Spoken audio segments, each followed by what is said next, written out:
Ito ang inyong lingkod na nagbabalik upang magbigay ng mga balitang walang bias at pawang katotohanan lamang. Ito ang Bayang Pinas. Ang isyung ito ay naging usap-usapan sa buong bansa at iba't ibang social media platforms. Tuwad kon, meron na daw bang kaso talaga sa Korte Suprema at tila ba kinasuhan daw ng ombudsman itong sina Abante Paduano, Kimbo at itong pati na rin si Gomez.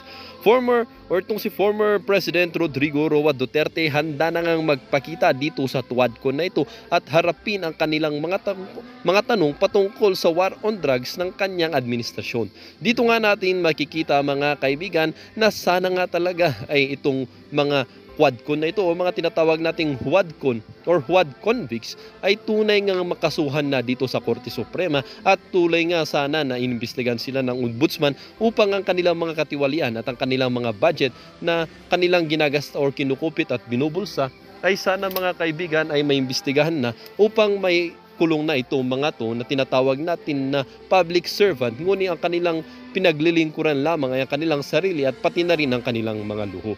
Dito nga natin makikita mga kaibigan na itong si Abante Paduano at Kimbo at pati na rin si Gomez ay tunay nga talagang kinakabahan na sa balitang ito dahil nga mga kaibigan ay isa sila sa mga question patungkol dito sa pag-aabuso daw ng kapangyarihan dito sa war on drugs. Well, para nga sa kabuang detalye at impormasyon ay panoorin na lamang ang buong video. At salamat na rin sa ating mga solid viewers sa walang sawang pagsuporta. At kung bago naman sa ating channel ay syempre huwag kakalimutang mag-subscribe, pindutin ang notification bell, piliin na rin ang all upang laging maging updated sa mga balitang bago, totoo at walang bias dito sa channel ng Bayan, ang Bayang Pinas. Huwag din pong kakalimutang mag-iwan ng like at i-share ang ating mga videos. Muli po mga kababayan, maraming salamat and God bless.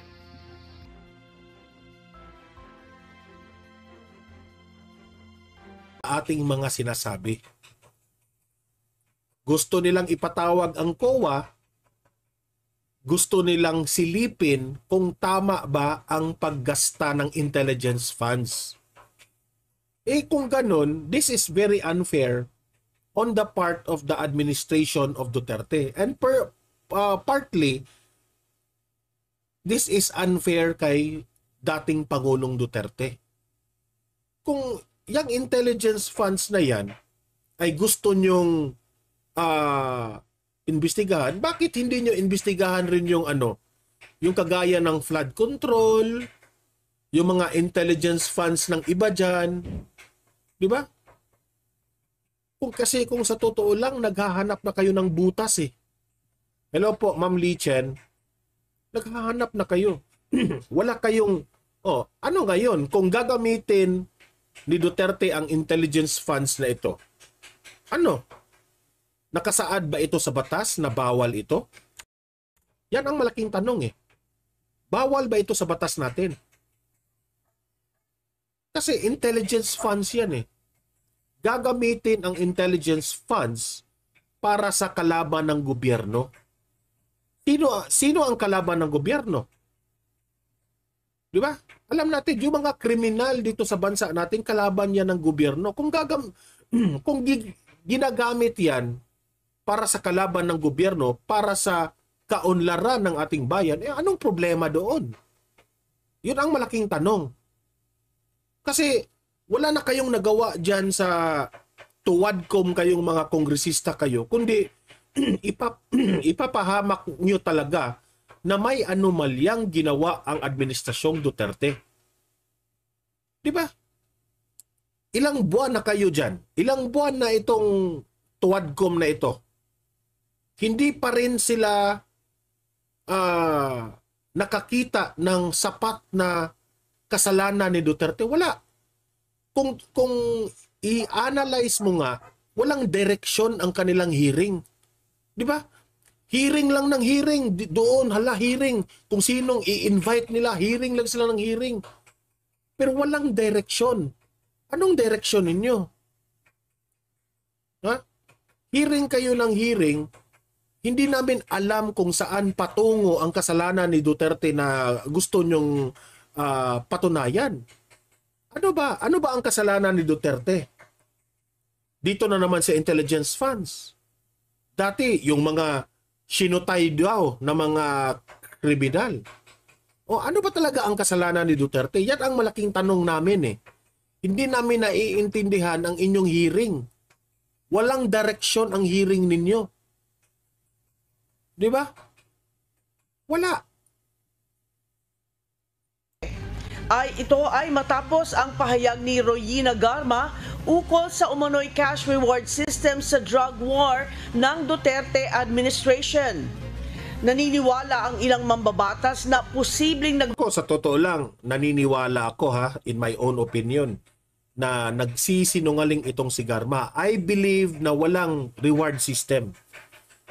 Bakit ako naniniwala na walang reward system? Dahil dinoble ni former President Duterte ang mga sahod ng kapulisan. 'Di ba? So itong intelligence funds na ito na naman ang kanilang imbestigahan. Ay nako. mula ang pondo sa Intel funds ng dating Pangulo at ng Philippine National Police. There are operations being Ito si Dan Fernandez. Alam nyo ba kung ano ang mako-comment ko dito kay Dan Fernandez? Alam mo, ikaw, Congressman, Representative Dan Fernandez, dati, halik ka rin sa puwet ng mga administrasyong Duterte. Tinutulungan mo pa nga yung mga bagay na patungkol sa administrasyong Duterte dati, di ba? Pero bakit ngayon bigla kang ayaw nyo na itong war on drugs na ito? Most if not all, lahat ng mga kongresista, representatives dyan sa Kongreso, sang-ayon po sa war on drugs ni Duterte. May nakita pa nga na balita noon na itong si Barbers, hinahangaan niya ang war on drugs ni former President Duterte. Sabi niya, dahil magaling itong war on drugs ni former President Duterte, baka ito ay tularan ng ibang bansa. Kayo na mismo ang nagsabi dyan, mga kongresista, di ba? Humanga kayo, hinahangaan nyo ang war on drugs ni former President Duterte. Anong nangyari ngayon? What happened? What happened to your prinsipyo? Prinsipyo ba yun or sip-sip lang yun? Yung ginawa nyo noon dati sa Administrasyong Duterte, sip-sip yun or talagang balimbing lang kayo? Kasi sumusunod na kayo sa utos ngayon ni Martin Romualdez. Inamin yan ni Inamin yan ni Barbers na utos ito ni Tambaluslos, Martin Romualdez. Di ba? Sabi ni Charmaine Labitad, yung ating moderator, siguro sir, pasikat lang yang mga Exactly, you are correct. Maganda sa maganda sa feeling nila na makita sila sa media Kinalaban nila ang Duterte because they know Duterte is very popular. Gusto nilang makisakay sa kasikatan po ni former President Duterte. Kaya nga nakakagalit. Halos lahat ng taong bayan ngayon galit na galit dito sa ginawa ng Tuwadcom na ito. Implemented by the administration or former administration o kahit ngayong administration na kapag police operation o kaya military operation, gagamit ka ng Intel Fund. Ikaw na mismo nagsabi, intelligence funds ng dating administrasyon at intelligence funds ng ngayon na administrasyon sa mga kapulisan. So para fair, kung imbestigahan mo ang intelligence funds ng administrasyon ni Duterte, dapat imbestigahan mo rin ngayon ang intelligence funds ng mga kapulisan natin. 'Di ba? Para fair tayo. Kasi wala namang kayong ikapakita na clear direction kung ano talaga ang kasalanan ni Duterte. Wala kayong makapakita, hindi kayo makakonclude kung ano ang clear na kasalanan ni former President Duterte. Yung hearing ninyo, walang direksyon. Hearing lang kayo ng hearing. Kuha lang kayo ng kuha ng mga resource person pero wala kayong direksyon. Kaya nga nakakatawa kayo eh. Yun dyan eh, yan ang ginagamit natin eh. So, kaya lumabas na investigahan yung Intel Puro ka pa pakyut sa camera eh. Kala mo kung gaano kakagwapo? Ang pangit mo. Fund ng former president because Ibig kong sabihin ha, ang pangit mo, yung ugali mo. Lahat naman tayo siguro gwapo at maganda na nilikha ng ating Panginoon. Pero siya pangit. Pangit ang ugali ninyo kasi wala kayong bayag. Sip-sip at balimbing kayo. Rohina Garma told us na doon ang galing sa Malacanang yung pera. So, Ano ang ebidensya ni Garma? Bago nyo, this is very unfair kay Duterte ha, bago nyo imbestigahan yan, ang intelligence funds na galing ito sa Malacanang, meron bang ikapakita si Garma na galing nga ito sa Malacanang? Hearsay yan eh, pinapaniwalaan nyo. Buti kung meron tayong ebidensya. Meron ba kayong sapat na ebidensya na matutukoy natin na galing ito sa Malacanang itong pera na ito ni Duterte? Na galing ito sa Malacanang. Di ba? Nasaan ang utak mo, Dan Fernandez? Why would you believe such resource person or witness na sa bunganga lang galing? Kung sasabihin ni Garma na tatalon ka sa pangpang, tatalon ka rin? Naniniwala ka rin? Ha, Dan Fernandez? Kung sasabihin ni Garma na iuntog yung ulo mo sa bubong, fa-follow ka rin? Susunod ka rin? Bakit ako ganyan? Bakit ko in-example yung untog sa ulo? Kasi, hindi lahat ng sasabihin ni Garma ay papaniwalaan ninyo. Dahil lahat ng mga sinabi ni Garma against kay Duterte, maniniwala ka agad kayo. Nasaan na yung dyan? You have to investigate it thoroughly. Anong ibig kong sabihin na i-investigate ito thoroughly? Kung sasabihin ni Garma na galing ang perang itong reward system na ito, if galing ito sa Malacanang, investigahan nyo na may ebidensya si Garma.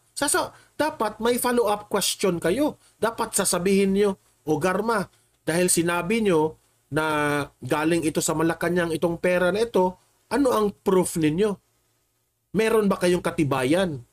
Meron ba kayong kasulatan? Meron bang pirma? O meron bang picture man lang na nandun ka sa Malacanang, kumuha ka ng reward? Ganun. Saka kayo mag-investigate. Do not investigate on something na bibig lamang.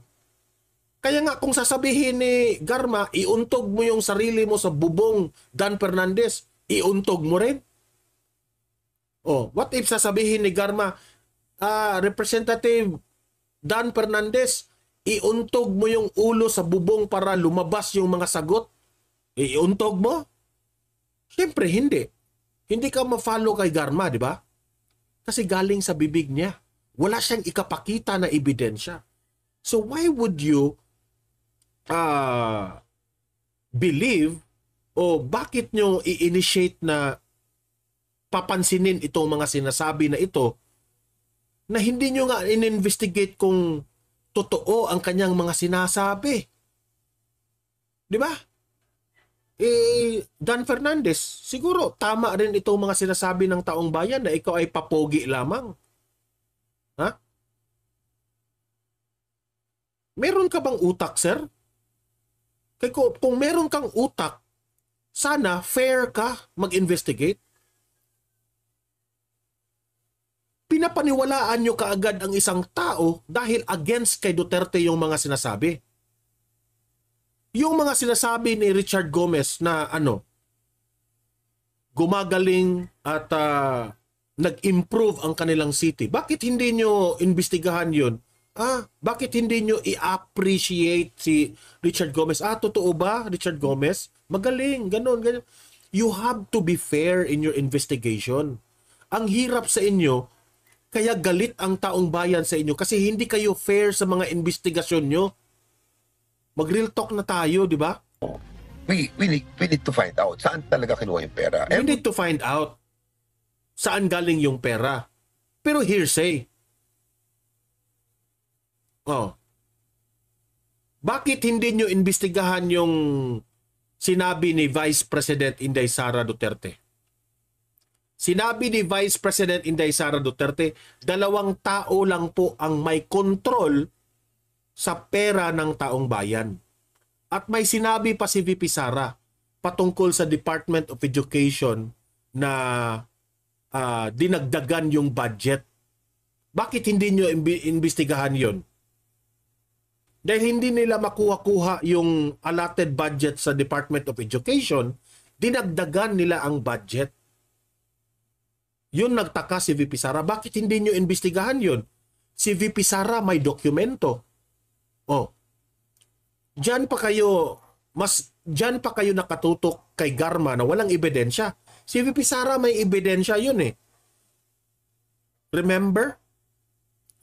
Sino ang sabi ni VP Sara, sino ang nagdagdag ng budget ng Department of Education? Naggagamitin sa ibang Tama ba yun? Dadagdagan nyo ang budget ni VP Sara kasi gagamitin nyo sa ibang bagay? Siyempre magdududa ang taong bayan na baka merong korupsyong nangyari dyan. Bakit hindi nyo imbestigahan yun? Gusto yun na malaman ng taong bayan. Tapos ngayon, gusto nyo nang i-investigate si Garma na wala nga siyang dokumento dyan na yung reward system na yan. Nagdududa nga kami na inutusan nyo, merong nag-utos dyan sa mga sinasabi ni Garma. Nagdududa kami. Kaya, ang suggestion ng taong bayan, be fair sa inyong investigasyon. Yun lang po ang hinihingi namin. Investigate kayo ng investigate sa bagay na hearsay lamang. Diyan kayo talaga mali. We're pretty sure doon yun sa Intel Fund. Di ba? Heto pa. Ang paggamit raw ng Intel funds ni Duterte dahil sisilipin nila itong intelligence funds ni Duterte. Bakit? 'Di ba? Dati niyong sinabi, natatandaan ko ito Dati niyong sinabi na i-invite niyo si Duterte papuntahin diyan sa Tuwadcom na yan. Bakit? Nasaan na ang invitation na yan? Naghihintay ang taong bayan na i-invite ninyo si Duterte. Nakaabang ang mga DDS supporters na i-invite ninyo si Duterte na makapunta dyan sa Tuwadcom na yan. Dahil malalaman natin ito na totoo. Kapag nandyan po si former President Duterte sa hearing na yan, lahat kayo, alam ko magugulat kayo Kasi hindi takot si former President Duterte, 'di ba? Kung mapapansin mo ang mga sagot ni former President Duterte, he is willing to go to the hearing sa Quadcom. Pati nga si Bongo, he is willing to go to the hearing sa Quadcom. Bakit sila confident? Bakit si Duterte at si Bongo, they are very confident na mag-attend sila sa hearing ng Quadcom na yan? Bakit sila confident? Dahil alam nila ang kanilang ginagawa na wala silang kasalanan. Di ba? Hindi kagaya ni Garma na iiyak-iyak yan. Si Kirwin, iiyak-iyak yan. Pero itong si former President Duterte, yes, I am willing to participate on that Tuwadcom hearing na yan. And be sure na lahat ng mga questions ninyo are educated question. Kasi patay kayo dyan Mapahiya kayo. Baka akala nyo, ultimo lang yung ating presidente na walang utak. Ha? Baka uubusin kayo sa kahihiyan dyan sa debate ni former President Duterte. Oh. Talagang malalagot talaga kayo. Eto. Panoorin natin itong isa pa. Magandang hapon, Rosalie. Ano ang mga nais malaman ng Quadcom sa paggamit ng intelligence funds ni dating Pangulong Rodrigo Duterte? June matapos ihayag na may cash reward system sa anti-drug war ng dating Administrasyong Duterte, nais na rin imbestigahan ng House Quadruple Committee o Quadcom ang intelligence funds ni dating Pangulong Rodrigo Duterte, partikular na ang paglobo ng naturang pondo. Okay, hearing is resumed. Alam niyo, sa totoo lang, mahirap. Alam niyo, ang pinakamahirap na ginawa ng Kongreso ngayon, itong Quadcom. Ito yung pinakamahirap patunayan na may kasalanan si Duterte. Alam ko kayong mga kongresista, nahihirapan kayong patunayan na may kasalanan si Duterte. Yan ang nakikita namin. Nahihirapan kayo. Kasi mahirap talaga patunayan ang isang bagay na hindi ginawa. Mahirap patunayan ang isang tao na may kasalanan na walang kasalanang ginawa. Yan ang pinakamahirap eh. Pero if yung tao corrupt, na may ginawang kasalanan, ang dali-dali yang patunayan. Because the truth will set you free. Yan ang tandaan ninyo. Kaya, alam ko, kahit aabot pa kayo ng 2028 sa hearing na yan, hindi nyo talaga mapapatunayan na si Duterte ay merong kasalanang ginawa. Yan ang masasabi ko sa inyo. Walong public hearing ng House Quadruple Committee o Quadcom, inihayag ni Royin. Sabi ni Charmaine Labitad, Sir, takot sila kay PRRD, dumalo kasi patay sila. Alam nila na mahihiya lang sila. Nagarma, retired police colonel Mapapahiya lang sila. at naging general manager ng Philippine Charity Sweepstakes Office ang pagkakaroon umano ng cash reward system sa giyera kontra iligal na droga ng Duterte administration. Anya, bawat drug suspect na mapapatay sa anti-illegal drug operation ng mga tauhan ng pulisya, may katumbas umano ito na 20,000 hanggang 1 million pesos. Sa War on Drugs diagram na ibinigay ni Garma sa Quadcom, isang alias smoking na staff member umano ng Nooy Special Aid to Nasali na si Bongo. Ay nako. the President at ngayon Senator Bongo ang in charge sa paglalabas ng salapi para sa payment of rewards. Pinoproseso umano ang pagpupondo sa mga planadong operasyon, refund para sa operational expenses at rewards para sa agents sa pamamagitan ng bank accounts ni Peter Paru. Ito pa yung aking ibang analysis. Let us say na yung reward system ni Duterte ay totoo. Okay? I-assume natin ha, kasi pilit nilang totohanin na meron talagang reward system na nangyari sa panahon ni Duterte. Sige. Let us say na totoo itong reward system na ito. Ha? Kung merong reward system na nangyari, kung saan galing yung pera na yan para i-reward sa mga kapulisan natin, ang tanong, ito yung tanong ko sa inyo, Quadcom. Sino ang kinakampihan nyo ngayon? Ha? Mga Quadcom na representative at kongresista, sino ang kinakampihan nyo ngayon? Kasi ang nakikita ngayon ng taong bayan, parang kinakampihan nyo na ang mga kriminal dito. Bakit investigate kayo ng investigate dyan sa mga nasusyutay na mga drug addicts? Bakit? May mga kasalanan yan eh. Nanlaban yan. Hindi ko nga maiintindihan ang Administrasyong Marcos. Bakit nagbumaliktad? Mas kinakampihan pa ngayon ang mga salot sa lipunan. Kaya nga gumawa ng programa na War on Drugs dahil lumala ang problema ng Pilipinas patungkol sa droga.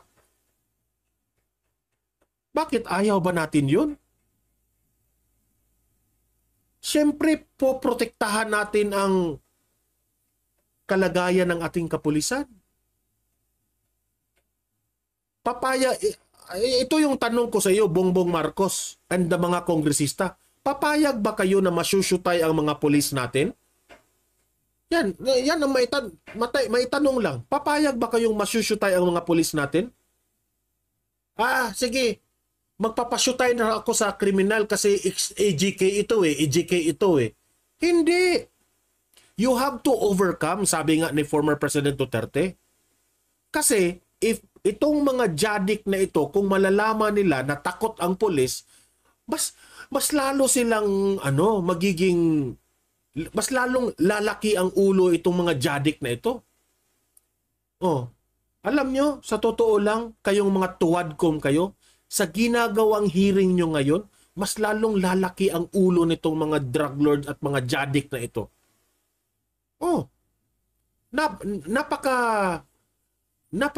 Nakakasuka ang sitwasyon ngayon. Dati, sa panahon ni former President Duterte, kinakampihan ang mga pulis at tinatakot ni Duterte ang mga jadik at ang mga drug lord na yan. Pero ngayon, sa administrasyong Marcos, wala, sinisisi pa ang mga kapulisan. Sinisisi pa yung mga heroes na, sa tingin namin hero nung time na sinusyutay yung mga kriminal. Ano ba?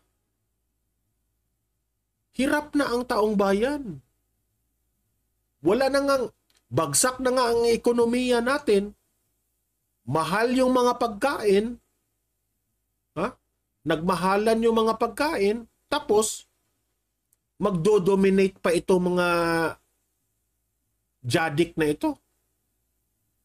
Huwag na tayong magbulahan. Bumalik ang mga problema natin sa Pilipinas.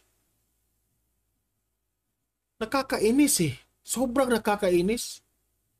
Sabi ni Lane Williams, ayaw nila ang war on drugs dahil sila mismo mga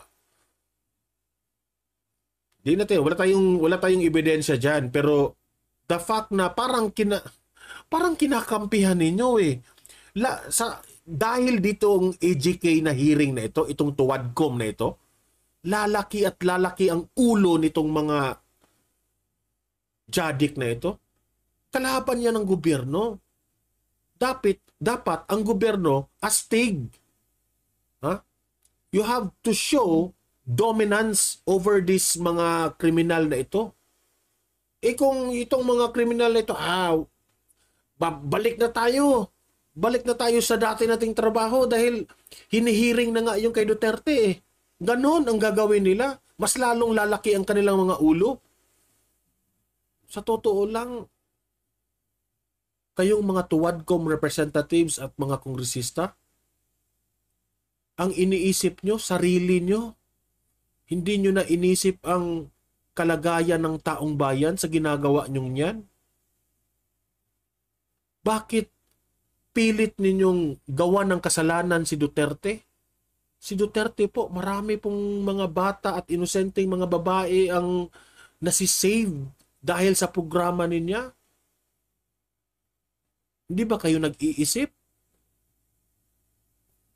Para lang sa iyong political career, gusto nyong siraan ang isang tao para gaganda ang career ninyo sa politika? Na nasa Criminal Investigation and Detection Group 11 at nasa ilalim ng CIDG Region 11 Chief na si Edelberto Leonardo, ang kabibitiw lamang na National Police Commissioner. CIDG 11 personnel in charge in the deposit and payment of money coming from alias Muki. Yang sketch na yan, yung mga ganun-ganun yun, naka-direction, by bongo, ganun. Saan ang ebidensya nyo dyan? Hindi yan ebidensya, Dan Fernandez. Yang inipresenta na yan, hindi yan ebidensya. Ang dali-dali gumawa ng sketch. Yang ginagawa na yan, sino ang may gawa dyan? Si Garma ba ang may gawa niyan? Inutusan ba si Garma na ibigay yan o i-narrate yung mga ganyan? Ang dapat nyong ipalabas sa media, sa hearing, yung meron kayong picture na nakadala ng pera si Duterte at doon binigay sa isang pulis, ganun. Meron kayong ebidensya dapat. Or meron kayong video na nagbibigay ng pera si Duterte, ganun. Yun ang tama. Pero yung mga sketch-sketch na yan, wala yan. Hearsay pa rin yan. Hindi kami maluloko niyan. From PMS who in charge in releasing of money. Binanggit ba sa iyo na kung saan ang galing? Dito magaling ang administrasyong Marcos. Magaling sila sa hearing, di ba? Kung mapapansin mo, ang administrasyong Marcos, hearing dito, hearing kay Buloy, hearing ni Guho, hearing ni ni Bantag, hearing ni Tebes, hearing ni Garma, hearing dito, hearing doon, ni Bongo, ni Duterte. Hearing na lang ang nagawa nitong gobyernong ito. Wala tayong narinig na merong infrastructures doon, merong bridges that are already, merong mga subway na nagawa, merong mga bagong hospitals na nagawa. Walang ganyan tayong naririnig. Ha? Nag 20 pesos kilo na yung bigas, yung flood control, mabuti na, ginawa na. Wala tayong naririnig na ganyang balita. Ang naririnig natin, si Guho, Pogo, Garma, si Kerwin. Ang babaw na itong gobyerno na ito. Nakakahiya na nga itong gobyerno na ito. Dalawang word lang ang ma-describe ko itong administrasyon na ito. The Ayuda Administration and the Hearing Administration. Dalawa. Hearing Administration and the Ayuda Administration. Yun ang magaling ang administrasyon na ito. Never mong nakita doon sa panahon po ni former President Duterte. Lahat. Nilinis ang mga politikong hugaw. Ang layo-layo nyo sa mga Duterte. Sa totoo lang. Yung pera ni Muking? Wala po. In reality sa ground, wala naman talagang punto binibigay ang PNP. Maganda itong sinabi ni Enemy Hunter. Noong panahon ni President Duterte, maraming tumatak na project sa panahon niya. Correct. Tumatak talaga sa isipan ng taong bayan. Ngayon, si President Marcos meron ba? Parang narinig ko lang yung sablay na flood control, Kibuloy, Pogo, ano pa bang napapala dyan? Anong matatandaan nyo kay Duterte? Ang dami. Boracay, Manila Bay, war on drugs, build, ekonomiya tumaas. Yun ang maalala natin kay Duterte, ha? Yun ang maalala natin. Galit ang mainstream media. Bumagsak ang ABS-CBN dahil kinukolektahan ng tax. Yung mga oligarchs takot na takot. Yun ang maalala natin kay Duterte. Pero anong maalala nyo kay Marcos? Sige nga, anong maalala nyo kay Marcos? Alice Guho, Bantag, Tebes, si Garma, si Kerwin, si Dilima, nakalabas. Yun ang maalala natin. Ayuda. Yun ang maalala natin kay Marcos. Ngayon, kayong mga loyalista kayo, saan kayo pipili? Kay Marcos o kay Duterte? Siyempre pupunta kami kay Duterte. Malasakit Center ni Bongo. Ayan, panahon yan ni Duterte. Kayo, anong nagawa nyo sa health center natin, sa health issues ng Pilipinas? Anong nagawa ninyo?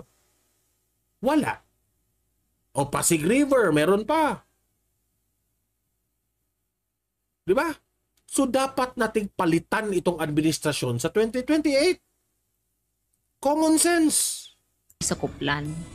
Yung mga Koplan lang na napupunduhan, national level yan kung meron man. Ang revelasyong ito ni Garma magiging subject na rin ng investigasyon ng Quadcom dahil sa umano'y paglobo ng intelligence funds noon ng tanggapan ni dating Pangulong Duterte. Administrasyon ng investigasyon. Yan ang description ng administrasyon na ito. Administrasyon na puro investigasyon. Oh, tuloy sa kabisi-bisi nila sa laging sa investigate kay Kibuloy, investigate dito sa Duterte, lagi na lang tayo ng investigate. O, ayan tuloy, napabayaan na yung ating ekonomiya, infrastructures, lahat-lahat na napabayaan na ni Bangag. Duda ng ilang households, ito umano ang posibleng ginamit para sa cash reward payment sa anti-drug war. There are operations being implemented by the administration or former administration o kahit ngayong administration na kapag police Puros ka lang pakyut ka lang, nalalaman mo, pakyut ka lang. operation o kaya military operation, Presyon. Pakyut ka lang, presyon. Yun, pakyut ka lang eh. na kapag police operation o kaya military operation, gagamit ka ng Intel Fund. Pakyut ka Yun lang, din, yan presyon. ang ginagamit natin eh. So, kaya lumabas na investigahan yung Intel Fund ng former president because Rohina Garma told us na doon ang galing sa Malacanang yung pera. So, we need to find out saan talaga kinuha yung pera. And we're pretty sure doon yun sa Intel Fund. Kapwa itinatanggi ni Senators Go at Ronald Bato de la Rosa ang cash reward system allegations sa Duterte drug war. Naniniwala naman si Quadcom Overall Chairperson Representative Robert Ace Barbers na galing ang pondo sa Intel Funds ng Office of the President at ng Philippine... Naniniwala ka. Patunayan mo, Barbers. Iba kasi yung nagsasabi ka, naniniwala ako na galing yung pera sa Malacanang ng reward na yan. Di ba? Naniniwala ka. Oh, yan ang ibinalita mo sa mainstream media. Oh, patunayan mo na totoo yan. Maglabas kayo ng ebidensya. National Police. Kung mau-audit niya ang pondo, matutuklasan kung sino ang nagsisinungaling at nagsasabi ng totoo. Umaapela naman si House Assistant Minority Leader at Gabriela Women's Party List Representative This disturbing revelation. Oh, hinuhusgahan na kaagad without an evidence. Isa ka pang BO Arlen Brosa sa totoo lang. Brosa sa COA na imbestigahan ang potensyal na maling paggamit ng bilyong-bilyong pisong halaga ng pondo sa tila naging Oplan Port. Kaya nga sabi ko, hindi sila makamove on dito kay Duterte. Sa administrasyong Duterte, kung hindi kayo makamove on, ito lang yung masasabi ko sa inyo mga congressman kayo. Good luck kung si VP Sara ang mananalo sa 2028. Good luck sa inyong lahat. Yun lang ang masasabi ko. Barrel na Oplan Double Barrel Strategy. Balak ng imbitahan ng Quadcom sa pagdinig nito ang COA kaugnay ng issue. Para naman sa dating Chief Presidential Legal Counsel ng Duterte Administration. Ito rin naman yung sabi ng legal counsel ng former administration, former President Duterte. Na si Attorney Salvador Panelo, walang basihan ang gagawing legislative inquiry ng Quadcom. Di ba? Walang basihan. Kasi iba yung speak out ka na ng speak out without any documents supported. Dahil hindi totoo ang sinasabing reward money sa drug war ng nagdaang administrasyon. This October 22 yung susunod na pagdinig ng Quadcom at iniimbita. Ako bilang isang vlogger, doon lang tayo sa totoo. Kasi kung mapapatunayan natin na si Duterte ay may ginawang kabalastugan sa pera ng taong bayan, edi pupunahin natin si Duterte. Babanatan natin si former President Duterte, pero wala eh. Wala tayong makita na hindi nga humahawak ng pera si Duterte. Sa hearing yung mga personalidad na dinadawit ni dating PCSO General Manager Garma sa anti-drug task force na binuo sa ilalim ng dating administrasyong Duterte. Balik sa iyo, June. Rosary, kamakailan ay sinasabi na handa o mano si dating Pangulong Duterte na dumalo sa pagdinig ng Quadcom. O kaya nga, handa na si Duterte na pumunta sa Quadcom. Bakit hindi nila ginagawa yan? Puro lang sila salita. Sabi nyo, dati, na we will invite the President to come here in our hearing. Pero mukha yatang takot sila. Mukha yatang mapapahiya lang sila. They realize na hindi nila kaya si Duterte. Ito na ba ang panahon ngayon sa tingin ng mga mabatas na Hindi, takot yan sila. Takot yan sila. Pupunta si Duterte dyan. na siyang dumalo? O June, lagi ang natatanong sa mga co-chairperson at sa overall chairman ng House Quadruple Committee. Open naman or standing yung invitation para sa dating Pangulong Duterte. Pero ang sinasabi nilang proper time or best time para formal na imbitahan ng dating Pangulo kung ang topic ng Quadcom ay tungkol sa extrajudicial killings o EJ case na alam naman natin na isa sa mga issue na iniimbestigahan ng Quadcom. Pero nung nakalipas kasi na update sa atin, yung magiging focus ng Quadcom hearing sa darating na linggo, particularly on next Tuesday, ay ang issue ng illegal drug trade. Iba pa yun dun sa issue ng EJ case, June. Alright, maraming salamat, Rosalie Cos. Akala ko nga yung hearing sa itong Tuwadcom na ito, dapat imbestigahan nyo kung sino yung mga instead of investigating sino yung mga malalaking drug lords, yun dapat ang imbestigahan ninyo dahil talamak ngayon ang bansa sa droga. Yun dapat ang imbestigahan natin. Hindi natin dapat imbestigahan kung sino yung kumakalaban dito. Kaya nga sabi ng taong bayan, ano ba itong gobyernong ito? Parang kinakampihan itong mga salot sa lipunan. Yan ang dapat ninyong imbestigahan. Doon kayo magsayang ng oras kung sino ang bagong drug lords, kung sino yung mga protektor. Dapat ganyan ang mga imbestigahan nyo. Bakit ang imbestigahan nyo ang Pangulo? Bakit pilit nyong idinidiin ang Pangulo? Takot ba kayong mananalo na naman ito sa 2028? We are talking here sa seguridad ng taong bayan. Sana doon kayo nakatutok. Yang investigasyon nyo na parang papunta na naman dito sa link kay Duterte, itong investigasyon na ito, walang makukuha ang taong bayan dito. Kung makulong si Duterte, anong makuha ng taong bayan? Sige nga, anong makukuha ng taong bayan kung makulong si former President Duterte? Kung makulong si Bato, kung makulong si Bongo, lahat na. Anong makukuha ng taong bayan? Walang makukuha ang taong bayan. Hindi rin aasenso ang bansa natin. So it's better na ang imbestigahan nyo kung sino yung panibagong bakit hanggang ngayon nakapasok pa rin ang droga sa Pilipinas, yun ang dapat nyong imbestigahan. Di ba? Wala Puro kayo pasikat dyan heto pa. Heto pa ano rin ito. Nakakasakit ng ulo. Ito, si Dilima. Sabi ni Dilima, Tanyada blame for demonizing Liberal Party. Okay?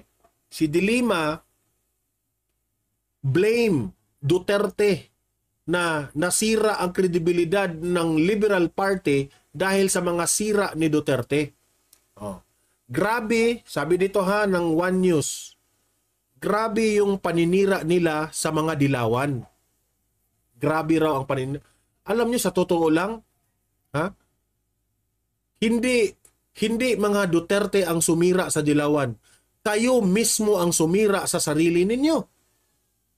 Hindi po ang mga Duterte, hindi po ang mga DDS. Bakit nasira ang dilawan? May tanong ko sa iyo, Dilima, bakit nasira ang mga dilawan? Dahil sa ginawa ni Marrojas. Ano ang ginawa ni Marrojas sa Yolanda? Anong ginawa ni Pinoy doon sa sa SAF 44?